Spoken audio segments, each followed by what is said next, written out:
Welcome to the Youth Enviro Show. Yep, your favorite Enviro show. Educative but yet fun. And humble, down to earth. So I'm Esther. And I'm Sharissa. It is good to have you here on our show. Yep, so stay tuned because we'll catch you right after this break.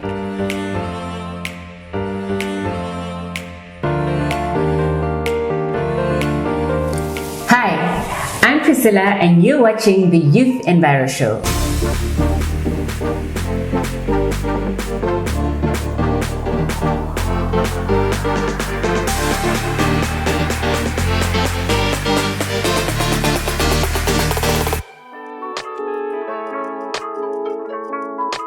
Welcome back. If you have been following our previous shows, we have been speaking about climate change and migration, climate change and human rights. And even though we don't know what climate change will be like in the future, at least we have enough information to act on it. That's correct, because even though we know about these effects, we still need to identify the solutions, the adaptations, the resilience. Yes. And that's brought us to today's topic: climate change, adaptation, and resilience. Yes, and you know that actually countries already in the world have come together finding ways, solutional ways for their communities to adapt and be resilient because of the effects of climate change has had on them. Remember, we cannot change or reverse climate change. However, we can find solutions and adaptations to be able to curb climate change. Yes, and mentioning on that, as I've said, countries, do you know that in 2020, the United Nations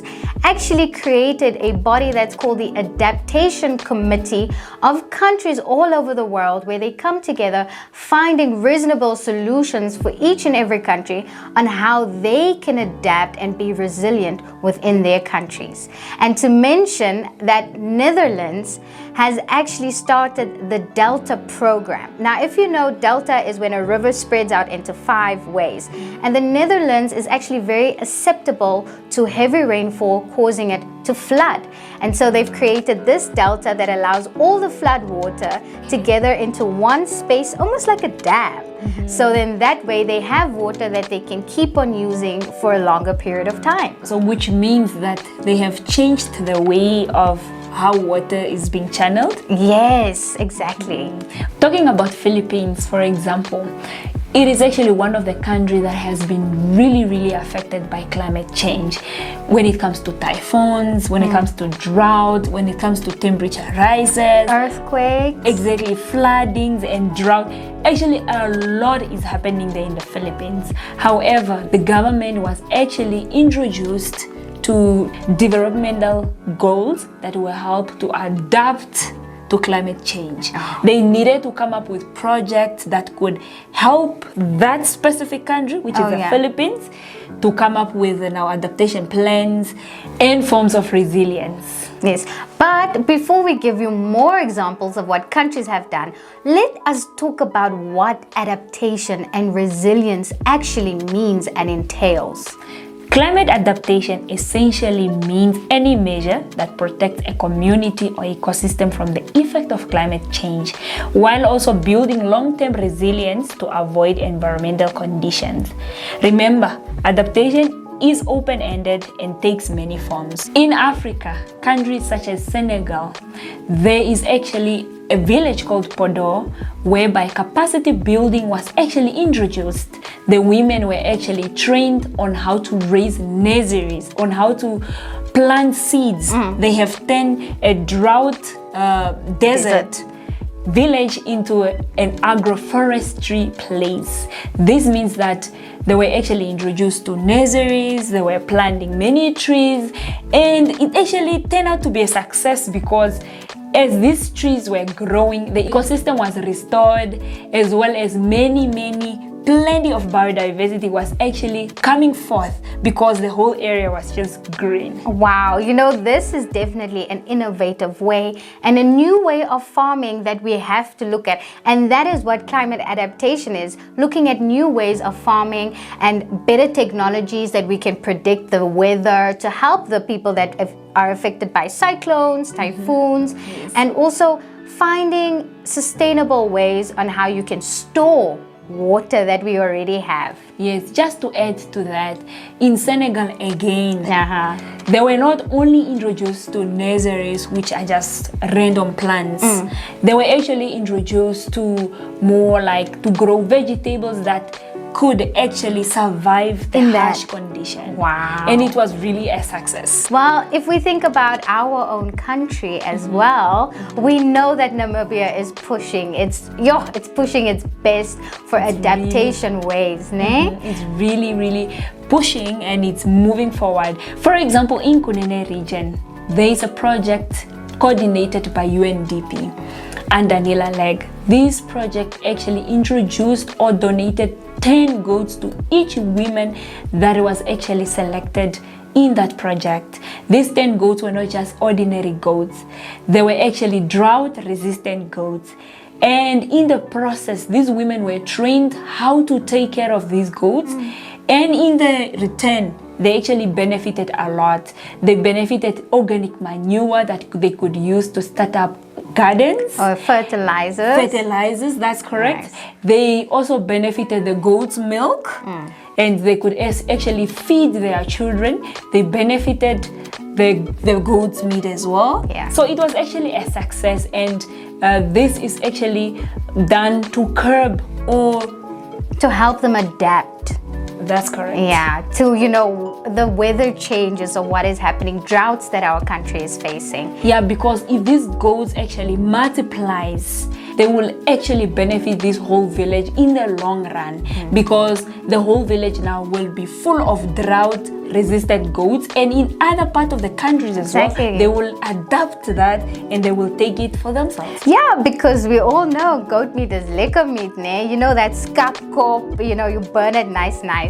But then, you know what DBN has been doing in Namibia? Funding a lot of projects for renewable energies, such as the ones that we mentioned in our previous episode, ne? First one. The first one, yes, that has been helped by NAM Power as well, where they're looking at renewable, you know, energy with the wind panels that are close to Luderitz. So, in case you're wondering what is DBN, is Development Bank of Namibia. Yeah, guys, sorry if I didn't mention that. Yeah, and then not only that, the whole country is busy, and we are talking about renewable energy, which is actually the green hydrogen. Yes. And this is actually what we are looking forward to, because we are thinking that it will be very good for us as it's going to help us to adapt to climate change. Exactly. And the Green Hydrogen Conference was last week. So make sure that you are reading up about what our country is busy planning on implementing to make sure that we are adapting and that we are resilient to the changes, because as we mentioned also in our previous episodes, what has been happening, we face severe drought every second year, and then the flooding that happens when we receive unexpected rainfalls. And that's why it is very important for our country and our communities, us, to help our country sustain and adapt to, you know, the ever-changing weather patterns. Just to add on that, the government and local authorities are really trying hard. They are distributing seeds which are drought resistant. Wow. And this is actually helping us to adapt to climate change. Because we have to look at new ways of farming and, you know, measures that we could introduce, but, you know, it's still a talk in progress, is either looking at farming pigs, because as we all know, pigs eat a lot of, you know, everything that is around them. Whenever it's available, What most of the time. Yeah, and then we could look at a new product that Namibia could be exporting as well. We could have bacon and pork. Instead of importing it, we could now become the ones that produce it and export it.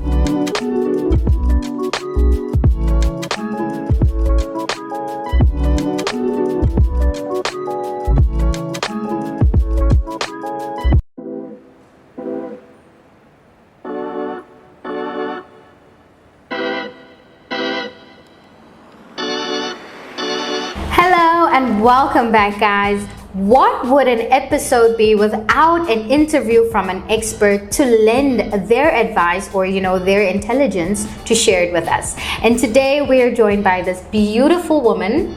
Please introduce yourself. Thank you very much for having me on your show here today. My name is Priscilla Mundilo. I am an agri-environmental engineer by profession, but I work in development cooperation, primarily in natural resource management projects with a focus on climate change. Well, what a beautiful introduction. But now let's jump into some questions that we have for you today. Priscilla, would you please briefly explain to us what is climate change adaptation and resilience? Yes, a very good way to start this discussion is to, of course, outline some of these key terms that we'll be using as we go along in our discussion. So, firstly, climate change adaptation is really the measures and the actions that we as individuals, as a community, as a nation take to reduce the negative impacts of climate change. While on the other hand, climate resilience really means our ability or our capacity to cope in terms of the negative impacts of climate change when we are sort of faced with a catastrophic climatic event. So that's really the distinguishing factor between the two terms. Okay. Yes.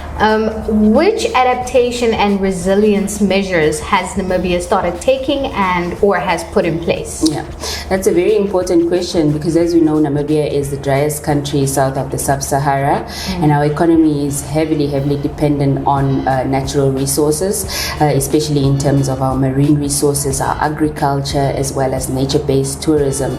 But at the same time, our natural resources are faced with a lot of challenges, and this, of course, increases the vulnerability of our adaptive capacity. Some of the challenges that we are faced with is population growth.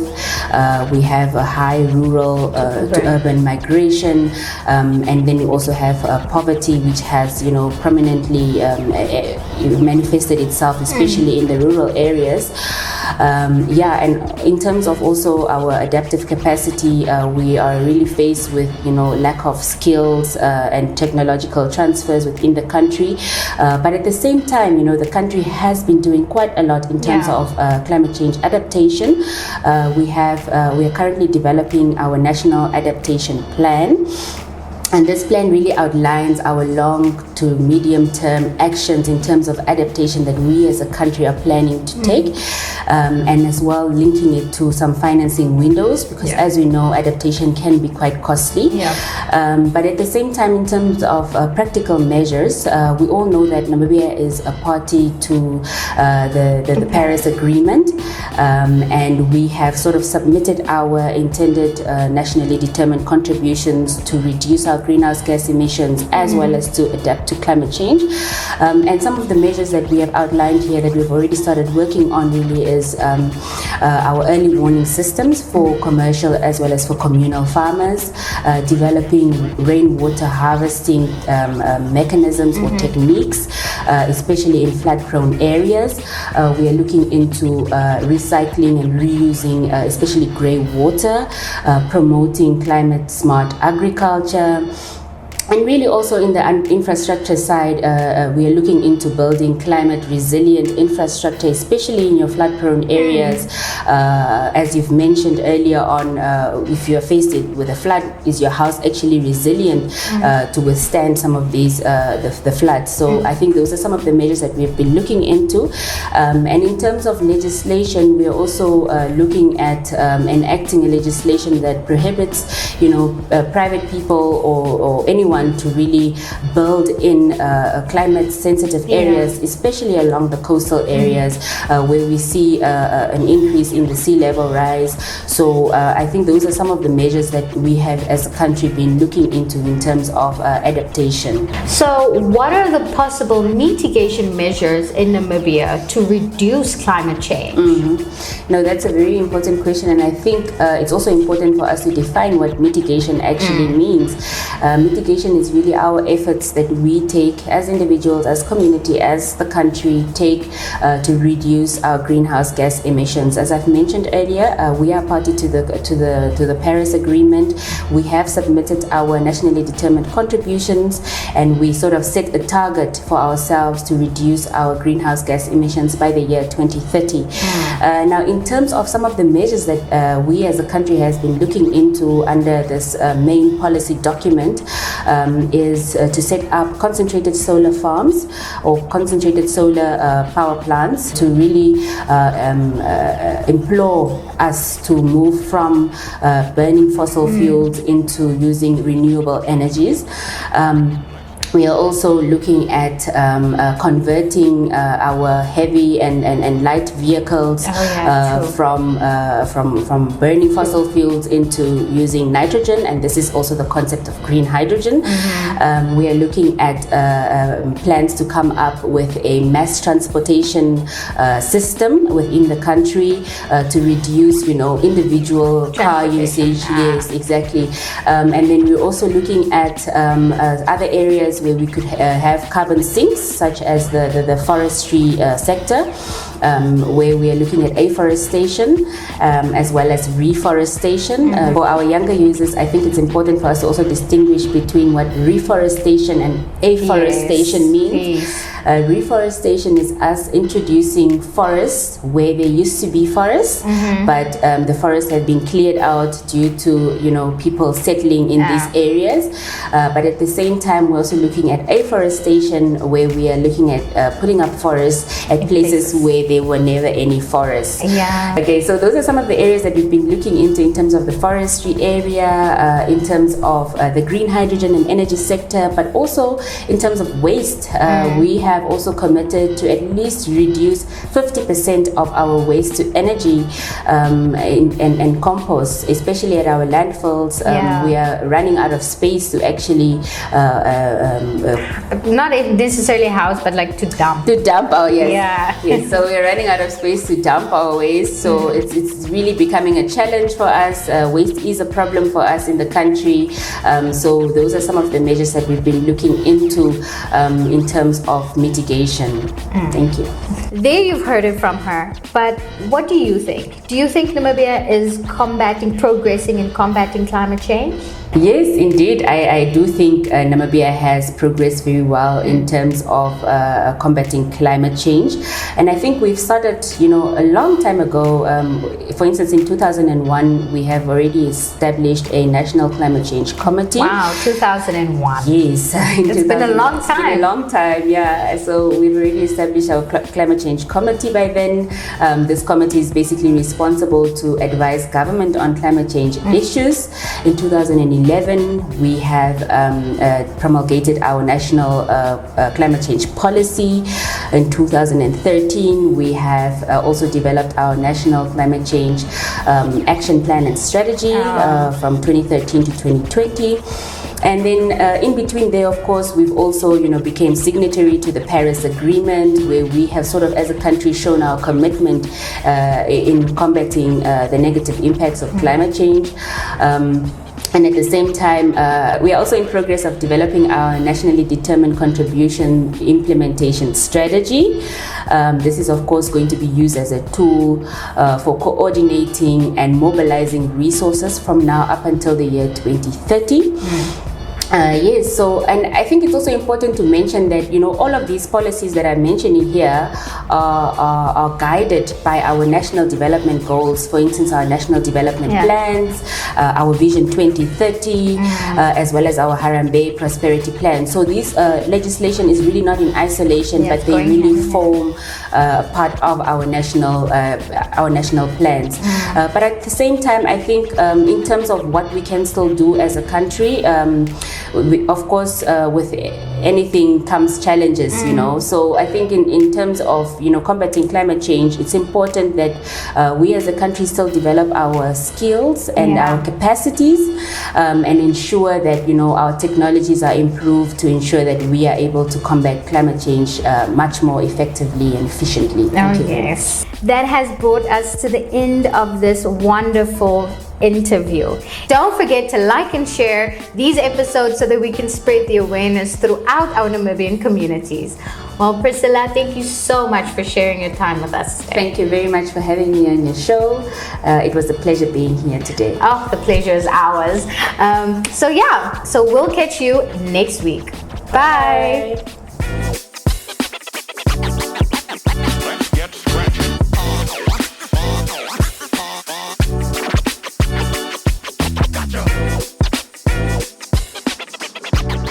I hope you are learning a lot from us, because we are also learning a lot as we are speaking here. We are not just dishing out information so that you can pile up there. We would like you also to go out there and think of other adaptive ways to be able to help the whole country to sustain or to adapt to climate change. So we'll be right back.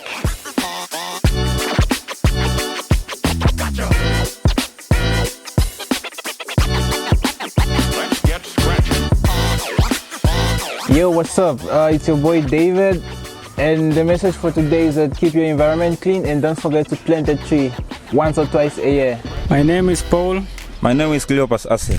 Okay guys, there in Rundu, let's keep our environment clean. Please guys.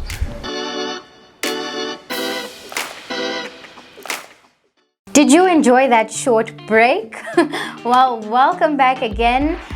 We are talking about measures and how our country is adapting to the effects of climate change, as well as building long-term resilience. Looking at SASCA is actually one of the organizations, or let me say a research center, that is actually working so hard on doing research. They are doing research on the adaptation measures, like as I have said earlier, the adaptation measures of China or Philippines cannot be the same as ours. Adaptation measures have actually to be different from places to another, as well as from time to time. And what about human-wildlife conflict, Esther? Oh yes, human-wildlife conflict. As we all know, climate change has really caused a lot of impact. Talk about drought. When it's too much, wild animals actually are forced to migrate from their place to like the place of origin, closer to where they can find a livelihood. Yes, and where they can find livelihood, sometimes it's in our crops. Yeah, so talking about human wildlife, we would like you to comment right down below which adaptation measures are currently in place when it comes to human-wildlife conflict. Yes, with the help from our government and private sectors. Exactly. Well, we have come unfortunately to the end of today's show, but make sure you're getting yourself ready for more next week. As from me, Esther, and me, Sharissa, that seems bye.